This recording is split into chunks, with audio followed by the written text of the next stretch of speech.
Hi, I'm Greg Finn, and it's officially Marketing O'Clock here at Cypress North, where we recap and run down the latest stories in digital marketing from the past week. In the fight to combat spam, Twitter has made some substantial changes to the way that third parties and apps and services handle multiple accounts. This is on the backs of what we've seen in the news a lot with supposed Russian bots and fake accounts, and it does have an impact on brands as well, especially those that have multiple Twitter accounts. Let's say it's from a region, industry, division, or anything else like that. What you don't want to do is to have the same message go out to all of those channels. So for example, with us, if we had Cypress North and let's say Cypress South, what we wouldn't want to do is to tweet the same message on both of those accounts. What Twitter is now recommending is that Cypress North, or whatever account you choose, puts that tweet out, and then your other company or brand accounts will then retweet the main account message. This week, Facebook also removed 20 outdated metrics. These metrics weren't that important, but it is something worth noting if you are using these metrics in your reporting and it's something that you take a look at. These are no longer going to be supported. Some of the metrics that were more popular that were removed were button clicks, carousel cards, unique social clicks. Actually, none of these are popular. Get rid of them! Also, along with these ad metrics, Facebook has also removed your brand's reach. To see all of those 20 metrics that were removed, click on through in the description below, and you can see a full list of those metrics that were removed. And now to help me finish up the news today, I welcome Miss Sarah Burke. Hi.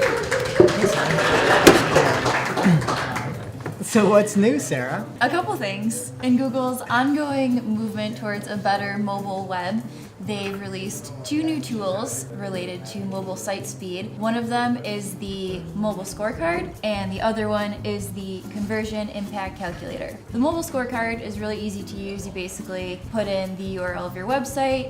You can throw in some competitor websites and see how many seconds it takes for those sites to load on mobile. The thing I like is the comparison aspect, where you can put in yourself and just see how you stack up. In this case, it's kind of like golf, where lowest score wins. The only unfortunate thing is that not everything is in there. It's currently lacking quite a bit of data as to some smaller sites, so you may not be in there at the moment, but I guess just keep checking back until you show up. And so what's in the conversion impact calculator? So with that, you can take the site speed that you just got from the mobile scorecard, along with a couple other metrics about your site, to basically find out how much revenue your site's missing out on by not loading faster. This can be a pretty compelling metric to your CFO or a client if they've kind of put mobile site improvements on the back burner. You can literally move a bar along and see how much more hypothetical revenue you would make if your site was 1 second faster or 2 seconds faster. Yeah, and that's the thing I like the most about it, is it puts in a metric dollars that's really easy to understand and really easy to make a case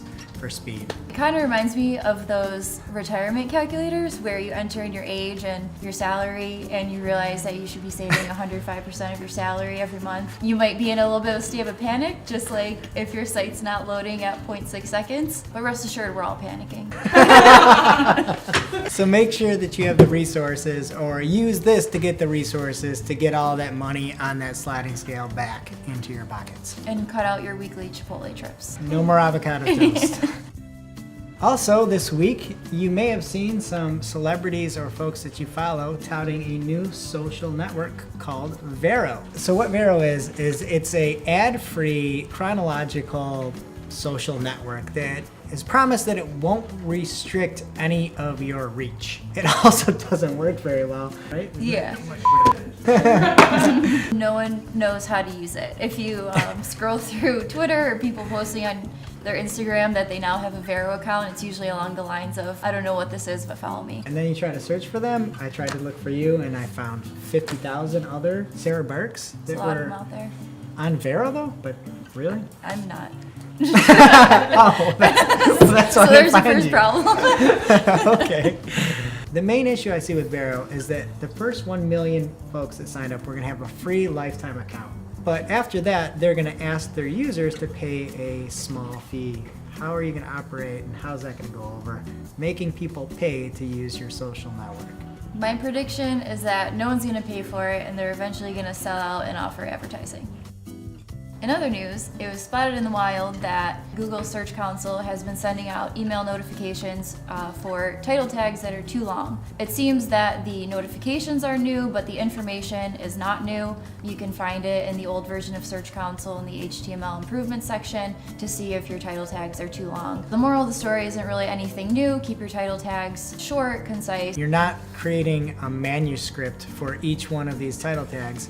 And when you do that, you actually make Google pick what they're going to show out of that lengthy title tag. Make something that's accurate, clean, short, and something that people will click on. And lastly, we have a new segment here at Marketing O'Clock. It's called the Must-Read Article of the Week.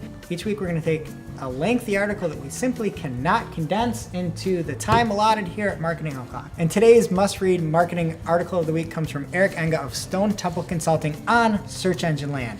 The article is called An Easy Way to See If Google Thinks Your Web Pages Are Keyword Relevant. The thing I liked about this article was that he broke down actual examples that you could use to see how your site's performing, whether or not you're showing up for branded terms versus specific queries, a really helpful how-to guide. Thanks, Eric. To view this must-read article of the week, click on the link in the description below and view the whole article. I guarantee it'll be worth your time. And now it is officially not Marketing O'Clock here at Cypress North. For all of those articles, please check and click through on the links in the description below. And make sure you subscribe so that you can check us out here next week on Marketing O'Clock. See you next time. This was nuts. Are we going again? Yep. Here, I'll lay it out to you.